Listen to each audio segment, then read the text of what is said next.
আমার নাক গোছা, আমার বড়িরও নাক গোছা।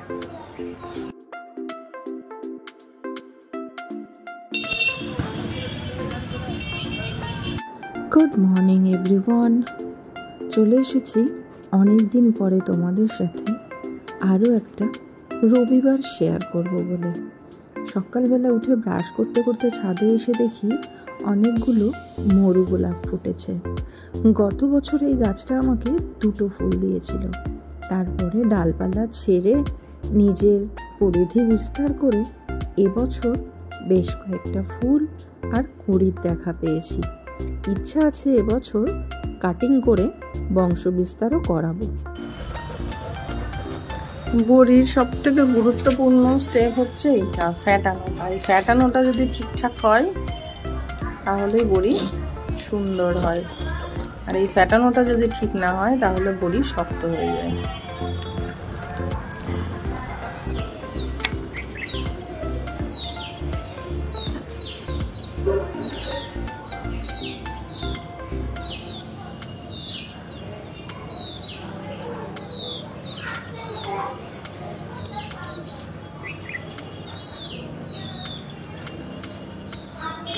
আমার নাক গোছা, আমার বড়িরও নাক গোছা।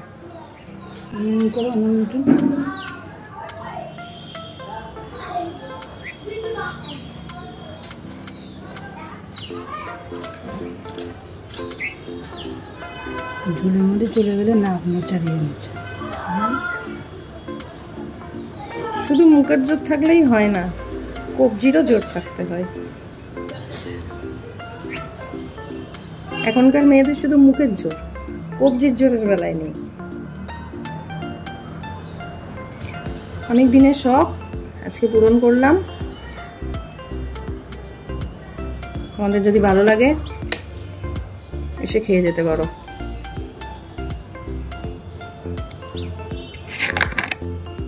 আমার যে কোনো অ্যাডভেঞ্চারে আমার ক্রাইম পার্টনার, আমার অ্যাসিস্ট্যান্ট, মুখটা তার পরে দেখাবো, কিন্তু তার আগে দেখো কি সুন্দর বড়ি বসাচ্ছে। বড়িগুলো না আমরা বেশ এনজয় করছি। আজকে আমার জীবনে প্রথম বড়ি দেওয়া। ছোটোবেলায় দেখতাম অঘ্রাণ মাস আসলেই দিদু কেজি কেজি কলাইয়ের ডাল ভেজাতো, সেই ডালের খোলা তোলা, ধোয়া, তারপরে সেটাকে শিলপাটায় বাটা, আর স্নান করে শুদ্ধ বস্ত্রে সূচি মন নিয়ে বড়ি বসাতো। আমার দিদু খুব কালো ছিল, কিন্তু বড়ির নাক বসাতো খুব সুন্দর। আর আমার গায়ের রঙের সাথে দিদার মিল না থাকলেও নিজের নাকের সাথে বড়িগুলোর মিল আছে। যেমন মোটা নাক আমার, তেমন মোচা বড়ি বসিয়েছি। কিন্তু জীবনের প্রথম কোনো কাজে হাত দিয়ে সেটাতে যে এইভাবে সফল হব সত্যিই ভাবিনি। মাঝে মাঝে আমার নিজের জন্য বেশ গর্ববোধ হয়। আমি সত্যিই নারী হিসেবে সব পারি, কোনো কাজই আমার চলার পথে বাধা হয়ে দাঁড়াতে পারে না। আর আমি পারি না এরকম বোধ হয় কিছু জগৎ সংসারে নেই। যদি কখনো চেষ্টা করি হয়তো ইউটিউব দেখে মাল ট্রেন কিংবা এরোপ্লেনটাও চালিয়ে নিতে পারবো। Jokes apart. যাই হোক, দিদিকে সঙ্গে নিয়ে বড়িগুলো কিন্তু আমি বেশ ভালোই বসিয়েছিলাম। আর আমি নিজে যেহেতু বড়ি খেতে খুব পছন্দ করি, তাই যাতে বড়িগুলো নষ্ট না হয় খুব সচেতন ছিলাম।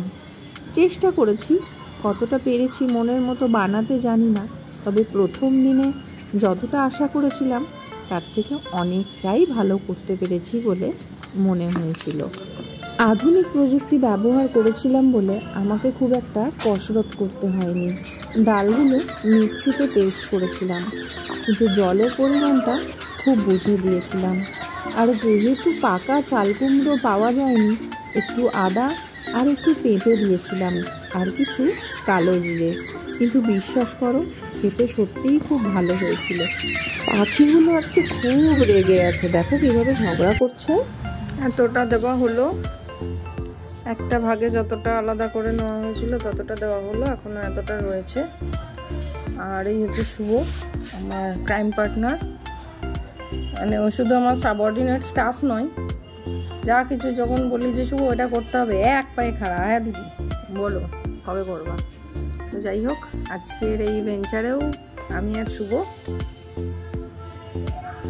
কেমন হচ্ছে বড়িগুলো, এগুলো শুভর দেওয়া। একটু একটু নাক উঁচু, ওই শুভর নাকটা উঁচু, আর আমার নাক মোচা, এগুলো আমার দেওয়া। বুঝতেই পারছো কাজের পার্থক্য। যাই হোক, এবার এইটুকুর পালা। স্যারের বাড়িতে এসে দেখি জেঠুর বাড়িতে যে বড় বেল গাছটা ছিল, প্রচুর বেল হতো। আর বাড়িতে পুজোর দরকার হলে বেলপাতা যেখান থেকে নিয়ে আসা হতো, সেই বেল গাছটা আজকে কাটানো হচ্ছে। একটা হ্যান্ড জেনারেটরের মতো তেল দিয়ে চালানো একটা করাত লাগানো একটা মেশিন নিয়ে এসে, এটা গাছ কাটা মেশিন, এটা নাম আমি সঠিক জানি না, এই মেশিনটা ব্যবহার করে মুহূর্তে বিশাল বড় গাছটাকে কেটে একেবারে ধূলিসাৎ করে দিল। গাছটার আর কোনো চিহ্ন পর্যন্ত নেই বাড়িটাতে। তো এই গাছ কাটা দেখতে দেখতে আমার যে কথাটা মনে হচ্ছিল, যদি জীবনে কারোর প্রয়োজন ফুরিয়ে যায় বা কেউ যদি তোমার জীবনের শান্তি নষ্ট করে, আগু পিছু চিন্তা না করে তার উপকার তার প্রয়োজনীয়তা সব ভুলে গিয়ে তাকে নিমেষে দূরে সরিয়ে দেওয়া, বলা যেতে পারে জীবন থেকে উপড়ে ফেলে দেওয়াটাই বুদ্ধিমানের কাজ। ঠিক যেভাবে আজকে মুহূর্তের মধ্যে এই বড় গাছটা কেটে ফেলে দেওয়া হলো। অনলাইনে একটা লেদার পার্স অর্ডার করেছিলাম, আজ তার ডেলিভারি ছিল। যেহেতু ওপেন বক্স ডেলিভারি ছিল, তাই ভাইটা পার্সটা খুলে আমাকে দেখাচ্ছিল চেন, বোতাম, কোয়ালিটি সব ঠিকঠাক আছে কিনা। এমনি সব কিছু আমি যেরকম চেয়েছিলাম সেরকমই ছিল, কিন্তু কালারটা আমি মেরুন চেয়েছিলাম, এটা খাকি এসেছিল। আর আমি পকেট পার্স চেয়েছিলাম, এটা সাইজে একটু বড় হয়ে গিয়েছিল। কিন্তু যাই হোক, ঘরে একটা পার্স রাখা খুব জরুরি। আমি বেরিয়ে যাই, বাড়িতে বাবা মা একা থাকে, কিছু টাকা পয়সা রেখে যাওয়ার দরকার, সেগুলো ড্রয়ারের মধ্যে ছড়ানো ছিটানো থাকে। তাই ভাবছিলাম একটা পার্স নেব, তো এটাকেই সেই কাজে লাগিয়ে নেব, না হলে রিটার্ন করব। অমাবস্যা শনিবার, আজ বেশ কয়েক জায়গায় কালী পুজো হচ্ছিল। সন্ধেবেলা যখন হাঁটতে বেরিয়েছিলাম, দেখলাম কালী পুজো হচ্ছে। যেখানে যেখানে পুজো হচ্ছে দেখলাম, ছোট ছোট ক্লিপগুলো তোমাদের জন্য কালেক্ট করলাম। হয়তো শেয়ার করতে একটু দেরি হয়ে গেল, কিন্তু তবুও আমার সাথে তোমরা দেখো। মায়ের রূপ দেখলে সত্যিই মন ভরে যায়। মা সবার মঙ্গল করো, সবাইকে ভালো রাখো, আর তুমি নিজেও ভালো থাকো। একলা এদিক ওদিক ঘুরতে ঘুরতে মনে হলো চলে যাই স্বপনের বাড়ি। স্বপনের হেল্পারটা ভালো হয়েছে।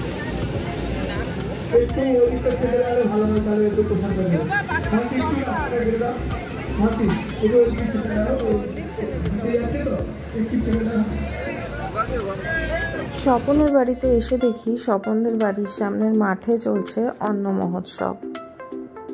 সেখানে গিয়ে দেখি স্বপন, কবিতা সবাই ব্যস্ত কাজে কর্মে, আর আমি ক্যামেরা নিয়ে। সবাই জানতে চাইছে আমার চ্যানেলের নাম কি।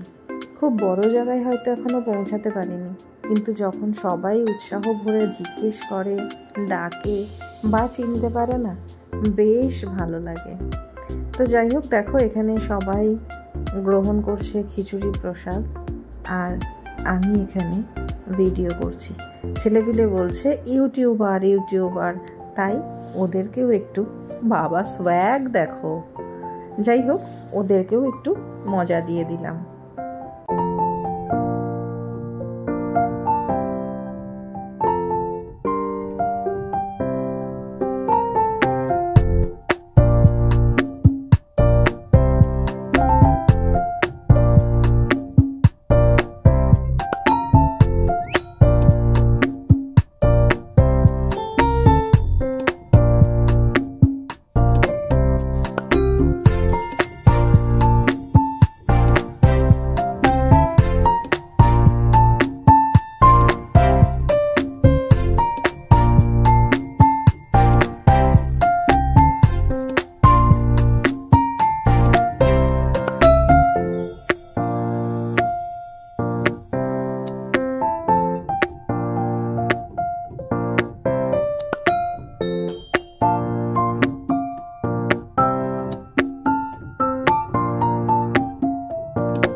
আমি তো কালকে আসিনি, আজকে এসেছি।